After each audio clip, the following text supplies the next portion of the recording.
Former Sony PlayStation boss says Nintendo is losing its identity after Switch 2 reveal. I don't know if I agree with this, but we're going to talk about it. Former Sony president, I'm not even going to try to say that shit, believes that Nintendo is losing its identity after the Switch 2 turned out to be an upgraded version of its predecessor. After the years of rumors and speculation, the Nintendo Switch 2 was finally revealed in January 2025, followed by a more in-depth direct in April. That this gave fans their first proper look at the new console, as well as launch games with Mario Kart World. While many fans are excited about the prospect of new generation of Nintendo games, others are more critical, calling out the battery life and other missing features. I don't know how many people were calling out missing features. I don't know how many people were calling anything out based on the reveal. This is all about pricing. Yeah, what would be missing? Yeah, like the battery life is, if you have a more powerful machine, then you're gonna suffer battery life. I mean, I don't know if anybody is upset with that, generally speaking. And missing features, I don't know what missing features are missing. I don't know. The price is a problem. That is a huge issue, which I totally understand. Now it says he wasn't impressed. So speaking with Easy Allies podcast, he accused Nintendo of losing its identity, making consoles that making consoles that experiment and try new things, such as the Wii or the original Switch. For me, Nintendo is always about creating new experience, like designing hardware and games together to create something amazing, a new experience, he explained. But Switch 2, as we all anticipated, is a better Switch, right? It's a larger screen. It's got more powerful processor. It's 4K, 120 frames per second. I don't think anyone was expecting it to be 4K, by the way. I was. Well, I was wishing. No, you wanted it. I think you wanted it, but I'm just saying that I don't remember anyone thinking that it was actually going to be 4K. I did not think it was going to be. Nope. I didn't think they were going to get there. They even had the hardware person starting the stream like other platforms do.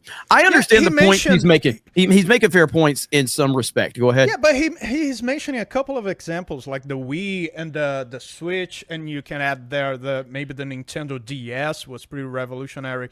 But Nintendo always did upgraded versions of old stuff.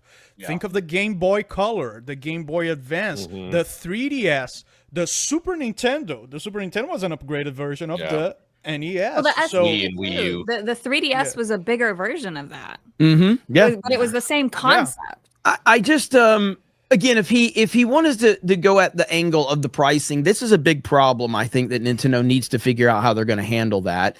And it's a problem because of their own failure to deliver the information. But that's the only issue that I'm seeing with the Switch right now. I don't see an issue like. You don't innovate just for the sake of innovating. You innovate when the opportunity presents itself. Say what you want about the Switch.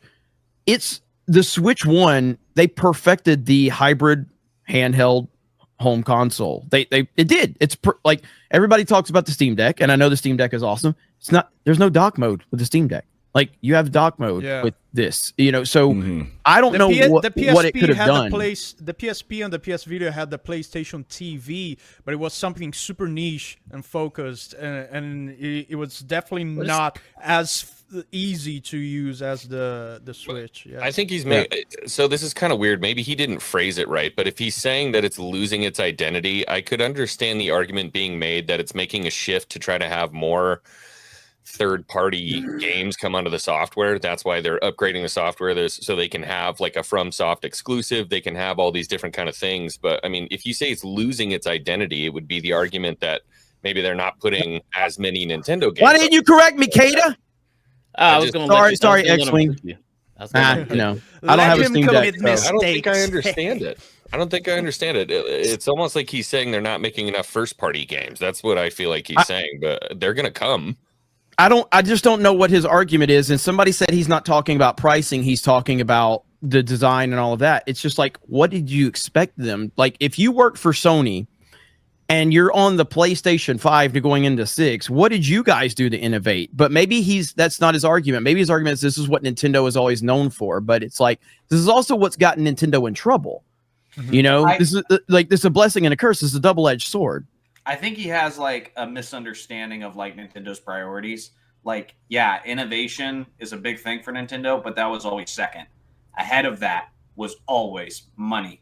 Like Nintendo always follows the money. And it was kind of funny that he says this because me and you, Jeremy, we were talking about how this is kind of a cycle for Nintendo where they have a console that doesn't sell very well, like say the GameCube.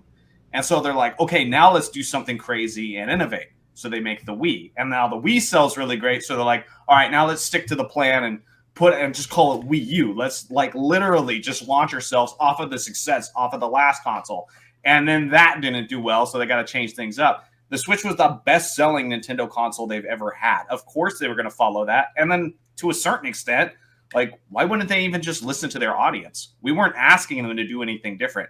Everything we wanted was the 4K, the better resolution.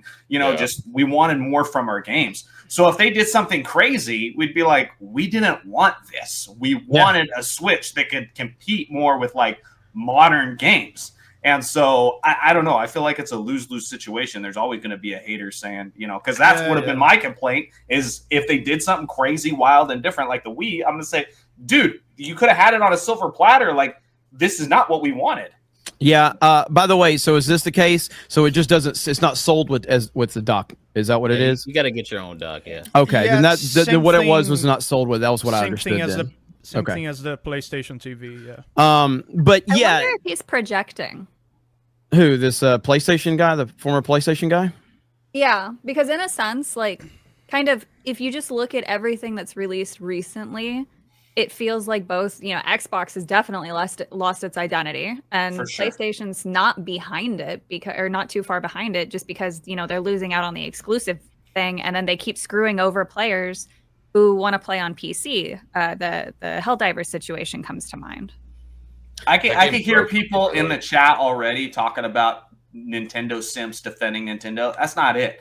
Greed has always been a major part of Nintendo's identity. Like what they did was greedy. They had their consoles selling for the same price forever. Mario Kart 8 Deluxe kept selling off the shelves, even though it was $60 the entire time it'd been out.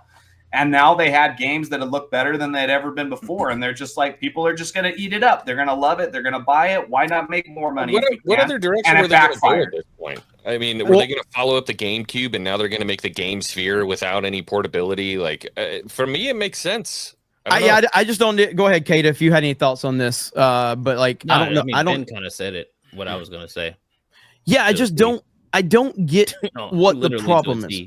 Okay, I just don't understand what it feels like. This is criticism for the sake of just criticizing instead of like having a valid point. Because when you sell 150 million units and it's made the player base happy, yeah, you should just give them an upgraded version of what they already like, considering you've already perfected the model. So you just make it better. They Bro, always did that. This direct just happened. We were buzzing throughout the direct. We were hyped about it. I saw the chat. They were thrilled about it. And then we found out the price. All this other stuff being thrown in, that's just dogpiling at this point. It was the price. It was clear that's what it was. We saw the chat on the Nintendo Direct itself and on ours, and I know how we felt about it. And then we're just like, oh, wow, okay, so we're officially paying $80 for basically every game now, and it just kind of killed the mood. Yeah, it wasn't even the Switch itself. It was the price of games. 100%. Yeah. So, and even then, that's still up for speculation because it's a broad margin. Not every single game is 80, but it's still concerning.